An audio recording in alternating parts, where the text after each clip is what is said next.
Boa noite, pessoal. Boa noite. Espero que todos estejam bem. Feito foi falado semana passada, hoje nós vamos estar abordando um pouco sobre sinais vitais e a manobra de Heimlich. Já vimos alguma coisa sobre sinais vitais, vamos rever algumas hoje. Falta falar um pouco sobre frequência respiratória e sobre temperatura. Vamos dar uma passada rápida, bem objetiva, e vamos buscar entender o máximo sobre esse conteúdo. Então, vamos lá. Primeiramente, sinais vitais. O que são sinais vitais? Como vocês podem estar observando no slide, são indicadores das funções vitais e podem orientar o diagnóstico inicial e o acompanhamento da evolução do quadro clínico da vítima. O que são indicadores? Indicadores estão mostrando o que? O caminho, são como fosse parâmetros, são atributos, características. De fato, indicadores eles fazem o que? Eles estão mostrando, eles estão indicando como é que as funções vitais estão relacionadas ao quadro clínico da vítima. Os sinais vitais, nós podemos dividir eles em 4. Vocês podem observar que eu coloquei número 1, 2, 3 e 4. Os sinais vitais podem ser pulso, respiração, pressão arterial e temperatura.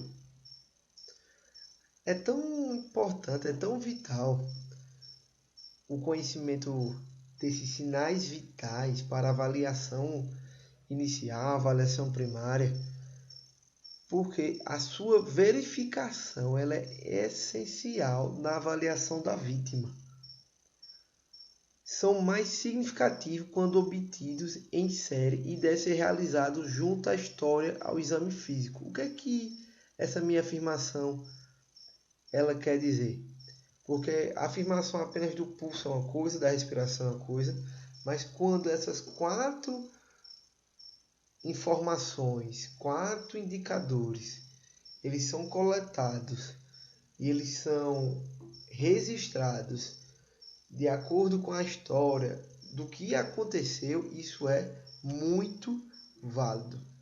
Então vamos aqui agora para os sinais vitais relacionados ao pulso. E temos que entender que todos os sinais vitais, eles podem sofrer algumas modificações, eles podem sofrer algumas variações. E essas variações elas podem acontecer de acordo com as condições ambientais, condições pessoais, condições de equipamento. O que são condições pessoais? Eu vou verificar esses sinais vitais. Será que a pessoa fez exercício? Será que ela está estressada? Será que ela se alimentou? Qual foi o estresse? Qual foi o trauma? Será que foi no jogo, na competição dos escolares na cidade de Caruaru? Aconteceu algum problema durante o jogo? Ou estava vindo? Ou foi na hora que estava torcendo? Então a gente tem que entender a condição do ambiente e as condições pessoais, além das condições do equipamento. Será que o equipamento está apropriado? Será que ele está calibrado? Ele está de forma que está tendo uma manutenção? Será que ele está medindo aquilo que de fato é para medir? Então, a gente tem que entender que esses sinais vitais eles podem mudar de acordo com essas condições. Vamos lá agora falando sobre sinais vitais relacionados ao pulso. Então, o que é de fato o pulso? Já falei isso em aula. É a onda provocada pela pressão do sangue contra a parede arterial cada vez que o ventrículo esquerdo se contrai. Lembra que eu já falei sobre o ventrículo esquerdo? Então, toda vez que acontece a contração e é provocada uma onda, e essa pressão que bate na parede da artéria a gente chama de pulso. E esse pulso ele é parte integrante da avaliação cardiovascular. Então vamos colocar algumas características aqui do pulso. Frequência é o número de batimentos. Quantas vezes o coração está batendo para determinado ciclo. Professor, onde é que eu encontro as referências do que o senhor está falando aqui? Eu vou mandar o conteúdo que eu peguei para fazer essa aula e vocês também podem olhar no AVA, porque lá na primeira apostila do AVA vem falando sobre isso. Vocês não vão encontrar sua manobra de Heimlich porque não está na ementa. Eu coloquei uma coisa a mais, a manobra de Heimlich, mas já vai falar sobre. Então vamos lá. O que é monocárdico? É quando a frequência ela está batendo o quê? Em níveis normais. Os níveis são normais. Então quando eu digo assim, a pessoa está monocárdico, está batendo o quê? Em níveis normais. Então, para uma criança, um recém-nascido, qual deve ser os batimentos? Vai entre 130 a 140 BPM. BPM quer dizer batimentos por minuto. Uma criança de 100 a 120. Adulto de 60 a 100 e idoso de 60 a 70. Lembrando que isso pode mudar de acordo com aquelas outras 3 características que eu tinha falado antes. Condições ambientais, pessoais e condições do equipamento. Segunda característica ou terceira, o ritmo. Será que o ritmo, ele tem um ritmo de batida? Ele não tem um ritmo, ele é arritmático. Ele não tem uma cadência, ele bate agora, depois de 2, 3 minutos bate de novo. Ou ele bate de forma sequencial. Pam, pam, pam, pam, pam, pam, pam. Então, temos que analisar isso na hora da avaliação. Em relação à amplitude, será que o pulso ele é cheio ou é filiforme? O pulso cheio é um pulso normal, é um pulso que você tem a facilidade de quando você for tentar mensurar, medir, sentir o pulso, ele é normal, você consegue, é mais fácil. O filiforme ele é irregular, ele é difícil de você conseguir sentir. Então vamos lá. Outras características. Taquicardia. Quando é que é denominado cardicardia? Quando existe um aumento da frequência cardíaca. E bradicardíaca é ao contrário, quando existe a diminuição da frequência. Vocês podem ver aí na tela de vocês que tem o nome do pulso e onde é que ele fica localizado. O primeiro, pulso temporal, nós conseguimos visualizar em sala. Pulso carotídeo, pulso apical, o apical a gente não conseguiu ver na sala. Pulso braquial, também não conseguimos ver na sala, mas pela imagem vocês conseguem observar. Pulso radial, pulso ulnar, conseguimos olhar, observar assim na sala, fazer a parte prática.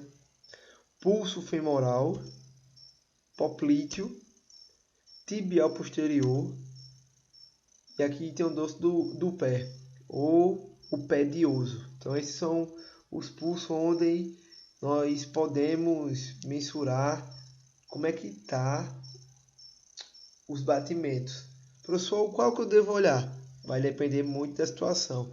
Geralmente os mais utilizados é o carotídeo, radial e ulnar, mas depende muito da situação ou o que você quer avaliar, ou a avaliação primária, ou o risco que está acontecendo na hora. Depende muito. Agora, quais são os procedimentos? Como é que eu devo ver, mensurar, sentir esse pulso? Primeiro, tente ao máximo relaxar a vítima. Tente ao máximo relaxar. Se conseguir, bem, se não, use 2 ou 3 dedos. Nunca o polegar. Jamais use o polegar. Evite muita pressão na hora que for colocar os dedos, porque senão você não vai conseguir. Você vai fazer o quê? Uma obstrução. Você vai estar impedindo que saia, que o sangue passe. Conte. Lembra que eu disse, Salo, se você contou 1 minuto, tem quantos segundos? 60. Se você contou 10 segundos e você viu que sentiu que bateu 10 vezes, então é só multiplicar esse valor vezes 6. Então, 10 vezes 6, 60. Se você mediu durante 22, deixa eu ver, 22 segundos.